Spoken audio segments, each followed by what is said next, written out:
QuaranJazz. Listen while you're home.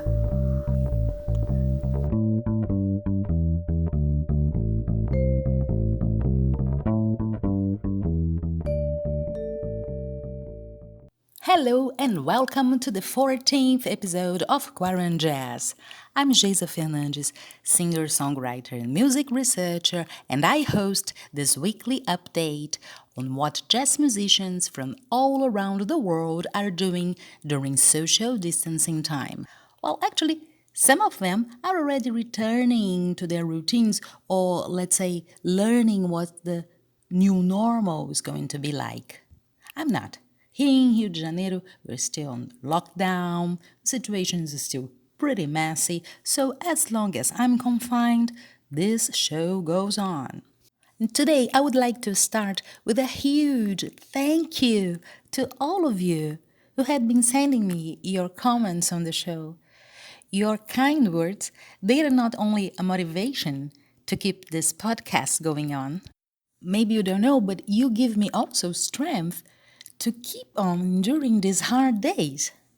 A few days ago, I described QuaranJazz to a friend of mine as my little Jew, and that's exactly how I see it. I believe this podcast will also help us in the near future to understand a little bit better what happened in this much peculiar year of 2020. So, to all of you that left me a message, sent me an email, made a comment on the show, thank you so much. Muito obrigada from the bottom of my heart. Thank you. And if you would like to get in contact but don't know how, very easy. In the description of this episode, you'll find a link to my webpage, geisafernandes.com, where you can find more information about my music, other podcasts that I host, and of course, a contact form. But you will also find on the description of the episode a link that leads directly to my mailing list. Once subscribed, you have access to exclusive content. And of course, keep the conversation going. Drop me a line. I would love to hear from you. I would also like to remind you that QuaranJazz is a proud participant of the Social Distancing Festival, an amazing action that you must know. The link will be also in the description of the episode for you. My guest this week is gonna sit right down and write herself a letter. Just joking with the title of one of my favorite songs of Canadian-born, London-based jazz lady Lauren Bush.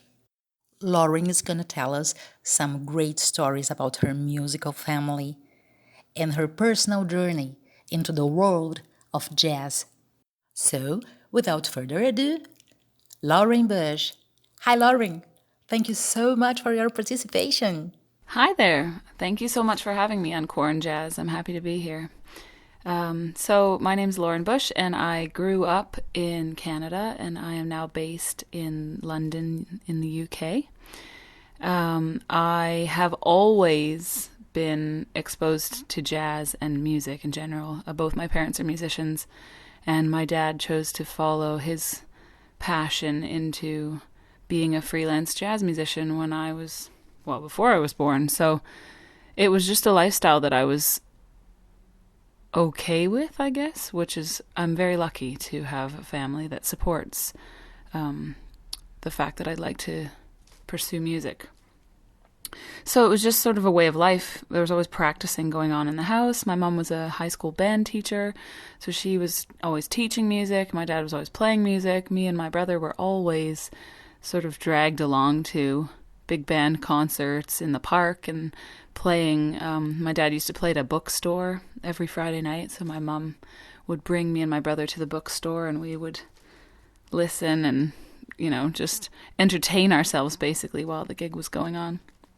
So it came as a bit of a shock to me when I decided to pursue music as an actual career, because I was very aware of how hard it could be, and also it just seemed like a really uncool thing to do, to just want to be exactly like your parents.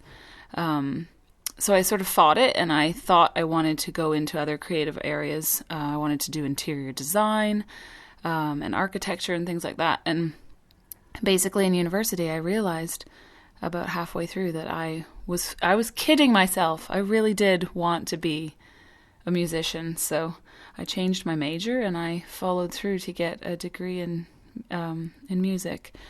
But it's not in jazz studies. I had like some specialized courses that they made for me so that I could practice jazz, because I was terrible at classical music, or at singing classical music. I just was absolutely awful at it, and they realized quite early that I didn't really have a knack for singing arias and stuff, so they let me sort of follow my own path in this interdisciplinary way. So I was very lucky. I've had a lot of things go right, I think, for me to be able to follow this path the way I wanted to. That being said, also my grandfather on my mum's side, he fancied himself a singer before World War II broke out, and he won a radio competition in Montreal, Canada, when he was maybe like 19 or 20. And the prize for the competition was getting to record a track with Oscar Peterson, who obviously was a big name then and is a big name now, but he was the sort of like trio that ran the radio station, or that recorded stuff for them. And so he won the competition and got to record a song with Oscar Peterson. And unfortunately, I did not have the pleasure of getting to hear that recording, because before I was born, my grandfather knelt on the record. He had them out on the floor and he knelt down and he snapped the record in half. So I'm sure there's a copy somewhere in the annexes of the Canadian Broadcasting Company radio archives. I don't know, maybe, but I think it would probably be quite hard to find. So it's just a story to me, but it was an inspiring one at that. So once I decided I wanted to pursue jazz, it was sort of all guns blazing then. My family and the musicians around me that I just kind of immersed myself in were just constantly telling me what to listen to and what to practice and who to transcribe and how to improve my skills, because I think I maybe had some catching up to do, even though it was sort of in my veins. This is something that I'd never really considered before, so I was like orally transcribing Ella Fitzgerald every single day. That's where I started listening to Ella, listening to Chet Baker's another of my favorites, because he played the trumpet and he sang, so he was able to sort of cross genres, but cross the divide between instrumentalist and vocalist, which is something that I really try to aspire to be, is a singer who sings like an instrumentalist. I think it's really important to not just be a singer standing in front of the band. You're a member of the band, and you are supposed to fit in as such, I think. Or at least that's what I want. I want to fit in as such. I want to be included in that sort of little club that so many musicians are in, and they're featured in it. So yeah, Ella Fitzgerald, Chet. I did listen to some instrumentalists because my parents were into lots of trumpeters and stuff like that, like Freddie Hubbard, and Clark Terry is another of my favorites. I just tried to mimic their sounds and copy what they were doing, and the more voices, whether those are instruments or singing voices, that you hear and that you sort of like try to internalize, the more those voices influence my art. So then I can be myself while still, not still, but I can be myself while being influenced by all these people, but without sounding like someone else. I never want to sound like someone else. I want to sound like me. I totally understand what you're saying, Lauren. Yes, the musical signature. And I loved the stories about your family. And how was this process of changing places? Because now you're based in London, right? yeah, I started to really pursue my career in jazz, and I was getting myself going in Canada and after university, and I just decided to make a leap to move to London, England. It's a place I'd been to, and I was really interested in just living in the UK. I find London an absolutely fascinating city, and its proximity to mainland Europe is also really great. It's very different to North America, because across Canada, everything is quite far away. Our country is so huge, so being so close to Europe is amazing. So I moved over to London about 8 years ago, just under 8 years ago, and I love it here. I just absolutely love living in a big city. It was either going to be New York or London for me, but New York is almost impossible to break into, even as a Canadian. So once I had sort of started to develop myself as a singer in Canada and at university, I made a decision to move to the UK. I was lucky enough to qualify for a 2-year visa, a working visa. I have my teaching degree, so I moved over here to teach primary school as a means to an end. And that has allowed me to pursue music sort of on the side, I guess. And so I've been here now almost 8 years. I've just fallen in love with London, and I'm just really thankful that I've had this opportunity, because it's just London is an amazing city. For me, it was either going to be New York or London, and London was easier to get a visa to, so I ended up here. And that's where I've been since lockdown has started at the end of March.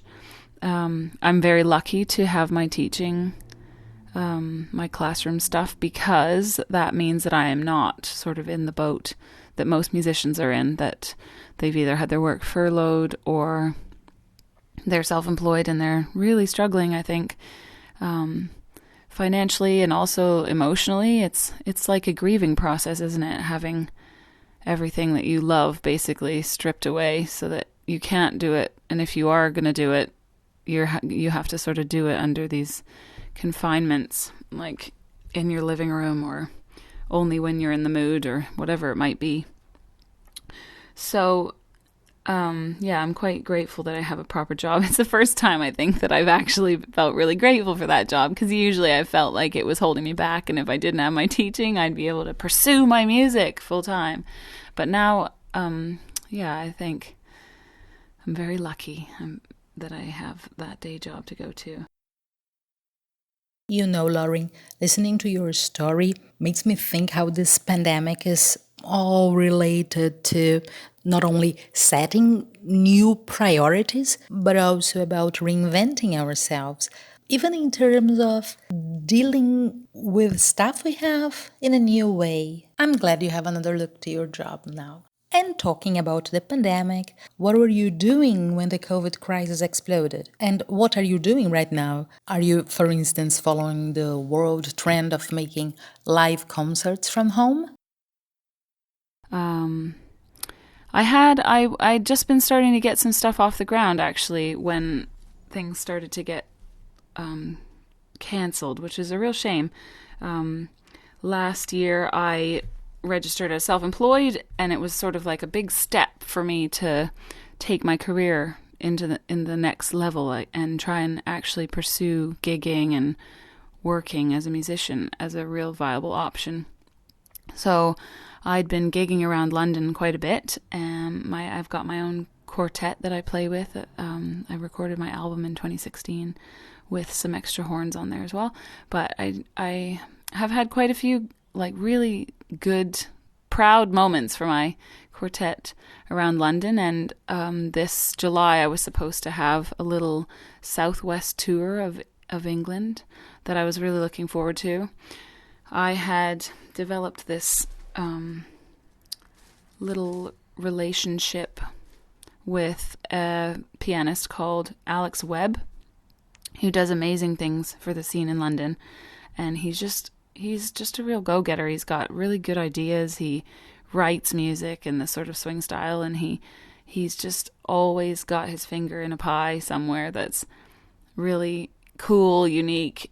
He's a nice guy, and he's just fun to play music with. So that was starting to develop into something nice, and I would have liked to have played the gigs that we had in the diary. But so it goes. Hopefully when all of this stuff sort of starts to come back, all the gigs start to come back, hopefully we'll be able to play some music again together, because I was really, really enjoying getting to know him musically. Otherwise, I play in my very good friend Fliss Gorst's swing band.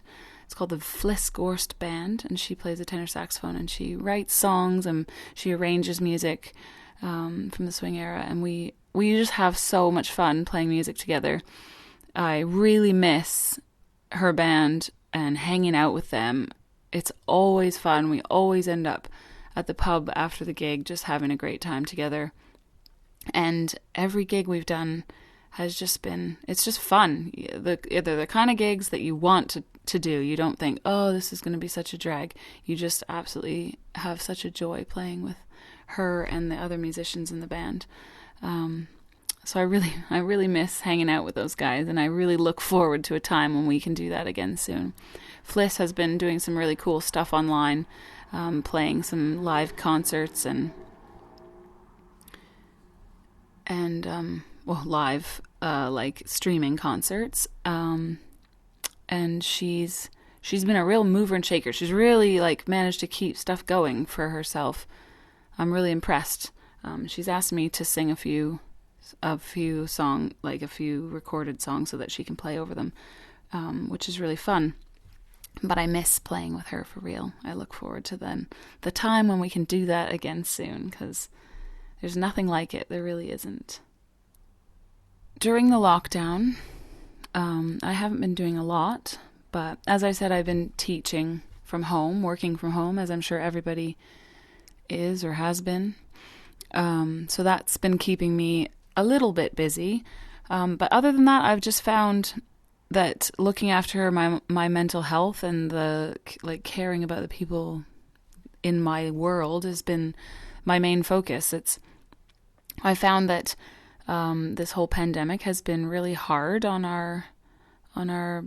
ourselves, on the way we sort of look after ourselves, and I'm really conscious of that being a priority, and not sort of pushing myself so hard to create, because creativity it doesn't really thrive under pressure, and so I don't see the point necessarily in pushing that and making it happen. So there have been like certain days where I've felt really inspired to write some lyrics or sit down at the piano and practice, but mostly I have been just sort of like taking it easy and resting. And one thing that I found that's been like a staple in my lockdown life has just been really remembering that listening to music is a really therapeutic exercise. So just having music on, instead of having the TV on, having music on and letting it reach me, letting it seep into my skin and into my brain. And a couple of friends of mine have started a record club where we get on Zoom and we put on a record and we listen to it. And then after each track, we just chat about it and have a drink together, virtually. It's just been really interesting. Each week, somebody new picks the album that we listen to, so we're just getting a really eclectic look at everybody's tastes. Sometimes it's a walk down memory lane, or sometimes it's just something new that I'd never heard before. So I've really enjoyed that. Trying to be really supportive of the people that in my world, so like my friends and my colleagues that maybe they've tried to release an album in the last couple of months and they really need that sort of online social media support. Trying to watch friends that are doing live streams and just reach out and say that you're there for people, talk about the things that we need to talk about online. So there's lots of discussions about, how we financially support ourselves or what this is going to look like going forward. I really like to be involved in those conversations. I feel like they really nurture me and help me understand and grow and deal with what's going on.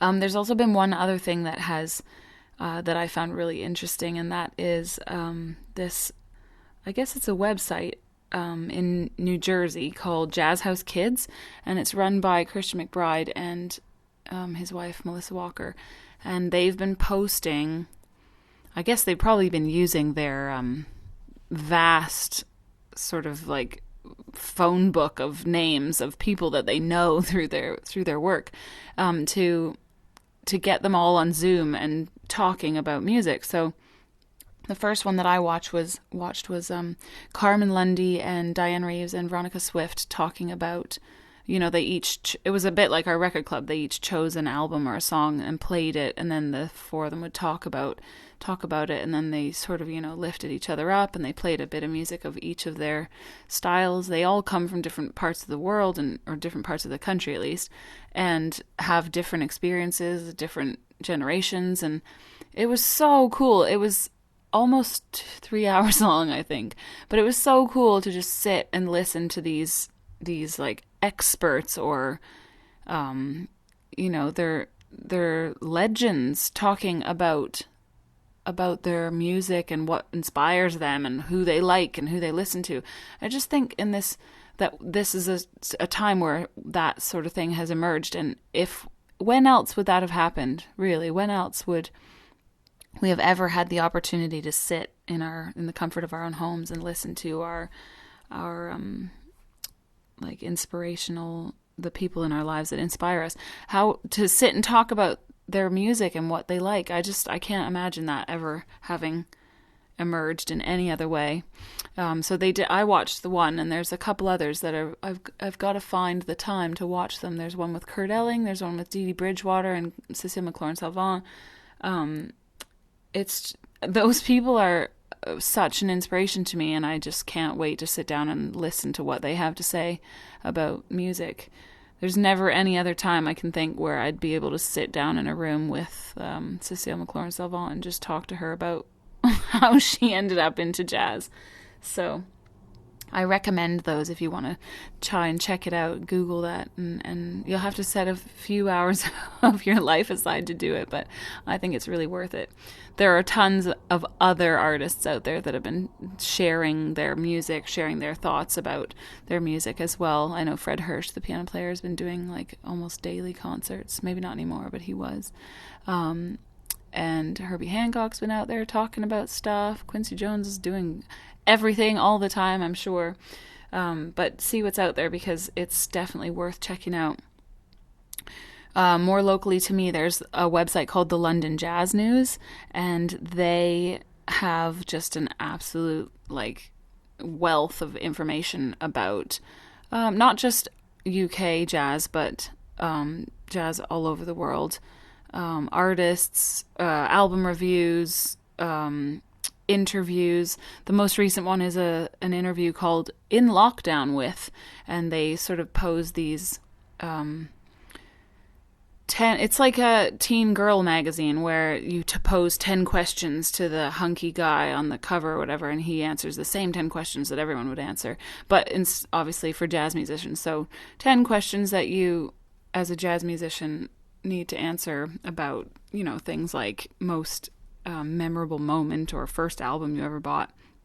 And the same questions have been posed to all these different people. So it's been really interesting reading about everyone's experiences and influences. Again, another time when you just think, when else would you get this experience to read about somebody else's life and how they came into these things. So those are some of the things that I have been doing during lockdown. As far as plans beyond that, there's not many. I'm just really curious to see what's gonna emerge. I think it has to be different. It cannot be that this ends and we just go back to the way things were. We need to be more inclusive and more understanding and more open, and definitely more supportive to the arts communities around us. It's the only way to move forward. I totally agree with you, Lauren. I think there's a lot of pressure in the air, and sometimes, just calming down is the best option, is the best that one can do. And what about the track we're going to listen? What can you tell us about it? So the track that I've included for you today is from my debut album, which is called All My Treasures, and it came out in 2016.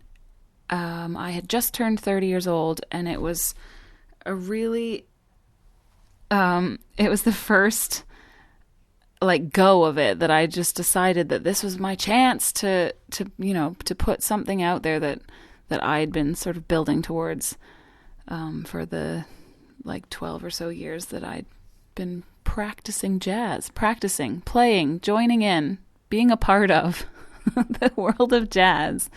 This was my moment. So I had sort of built this little repertoire of songs that I really loved singing, and I just felt like they would mean something to me on an album. They would matter. They would bring something new to the table. Ideas for arrangements and stuff that I had that I shared with my favorite pianist, maybe of all time, but that might be hard to say. His name's Liam Dunnicky, and he arranged all the songs on my album. They're beautiful arrangements. I've never been so proud of something as I am of my debut album. I'm sure everyone could say the same thing, because it's your first piece of work. But I hope that I can work with Liam again in the future, because he is just so unbelievably talented, and I'm lucky to have him in my band. Anyway, so we kind of narrowed these songs down to 12 songs, and there was quite an eclectic little mix of tunes. And the one I've picked for today is called Gingy. It's a bossa nova, which I thought might be fitting. But it's a beautiful bossa nova about a girl called Gingy, as much as some people call it Dindy because of the D's, but I know better. I don't speak Portuguese, and I don't think I would ever sing it in Portuguese, because I would probably butcher it. But the English translation of Gingy is really quite beautiful. And it starts with this really free section that is out of time, and it's a very lovely story, I think, and that's partly why I like it. The melody is really beautiful as well. So it starts off freely, and then it sort of falls into the bossa nova tempo, and there's a beautiful trombone solo by Kieran MacLeod on it that starts out sort of arranged. You hear a little snippet of, I shouldn't really tell you, but a snippet of Somewhere Over the Rainbow sort of starts his solo, and then he goes off into this beautiful improvised solo, and then we or Liam, I suppose, wrote out like a soli for me and the trombone player to play together, and so we do that. And I don't know, it's just when I told Liam that I wanted to put Gingy on the album, I never thought that this is what it would turn out to be, but I'm just really glad that it came out this way, and I think it's a feature to me. It stands out as something really quite special as to what it developed into. It's still one of my favorite bossa novas, I think. Out of all of the bossa novas out there, I think Gingy is maybe top of my list. So I hope you enjoy it. I'm always a sucker for Tom Jobim. Tom Jobim is a great master. He's responsible for a big part of what is considered the Brazilian popular music. And for me particularly, he's also a reference. And what a coincidence, because yesterday I was listening to the Sinatra version of Gingy. Oh, and by the way, you were talking about the phonetic difference, the Gingy, Dindi things. It's because in Portuguese, some consonants like D and S and T, they can vary a lot. And R, it's another example, they can vary a lot from region to region. I'm from Rio de Janeiro, so was Jobim, so the D here is often spoken like a G and the T like a chi. But someone from another part of Brazil can say dindi, and this will also be correct. Will not change the meaning. Unlike the versions, Jobim wrote himself the English versions for a lot of his songs, and that gave him basically some freedom. Freedom not only to translate, but also to recreate the verses, being faithful to the original melody. That was the premise, always keeping the original melody. But anyway, while listening to the beautiful voice of Sinatra, I was thinking that the English version of Dindi is maybe even more beautiful than the original one in Portuguese. And there's another interesting fact about this song is that in its English version, Dindi is clearly a love confession, person to person. But in the Portuguese version, the verses they are a little bit more abstract. The reason for that being that Jobim's oeuvre is very much influenced by nature, and the inspiration for this song was actually a river from a small town in the Brazilian region of Vale do Rio Preto. Isn't that funny?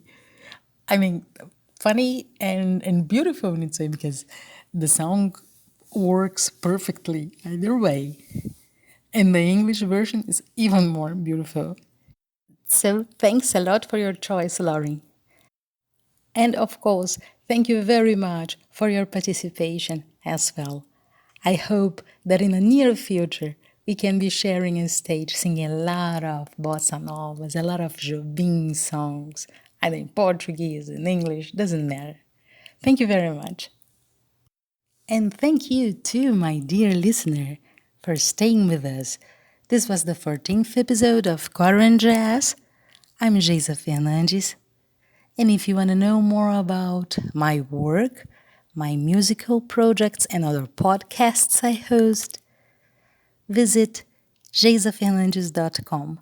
The link will be in the description of this episode. May I remind you that you can also contact me by joining the group The Touring Jazz Musician. It's a Facebook group I've created to talk about jazz festivals with open submission processes, that take submissions directly from artists. If you're a jazz musician and would like to know more about jazz festivals, join the discussion, The Touring Jazz Musician on Facebook. And if you would like to share your lockdown stories with us, drop me a line. You can either use the contact form on my webpage or subscribe to my mailing list. Both links will be in the description of this episode. Till next week, and now, ladies and gents, Jinji.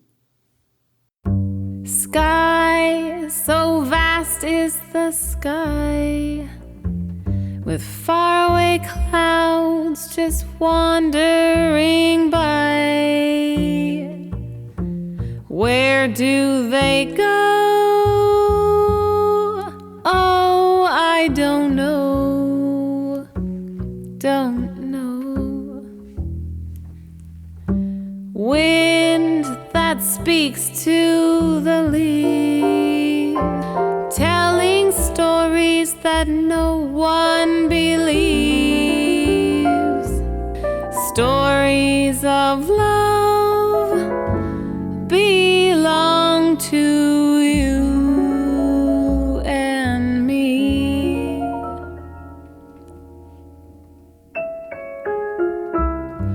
Oh, Gingy, if I only had words, I would say all the beautiful things that I see when you're with me. Oh, my Gingy.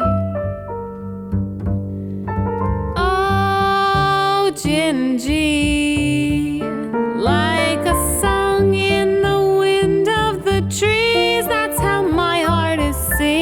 Gingy, happy Gingy, when you're with me.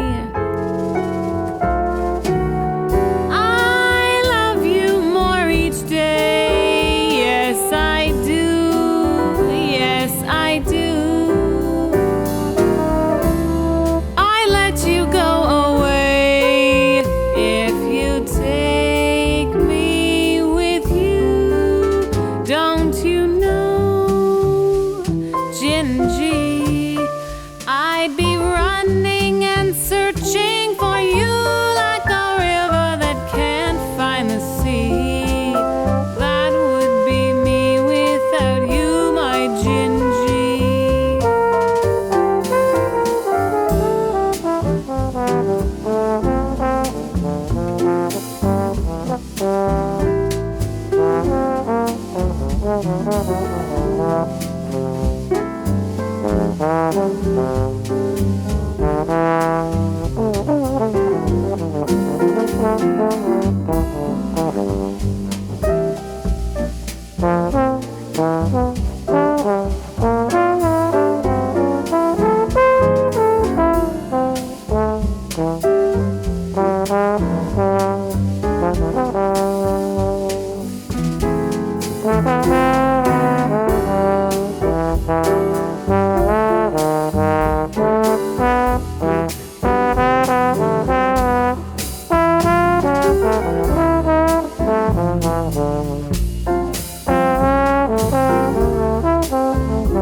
I love you more each day.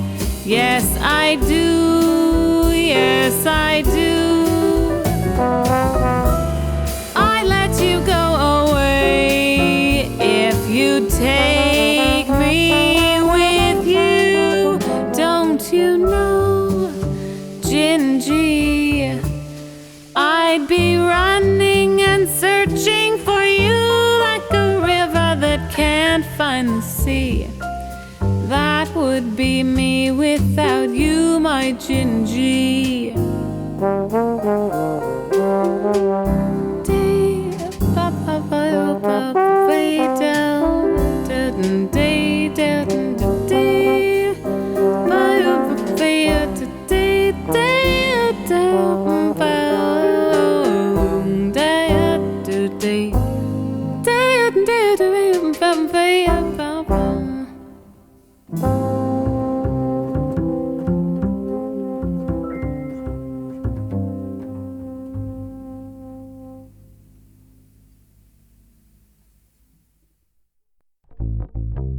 QuaranJazz. Listen while you're home.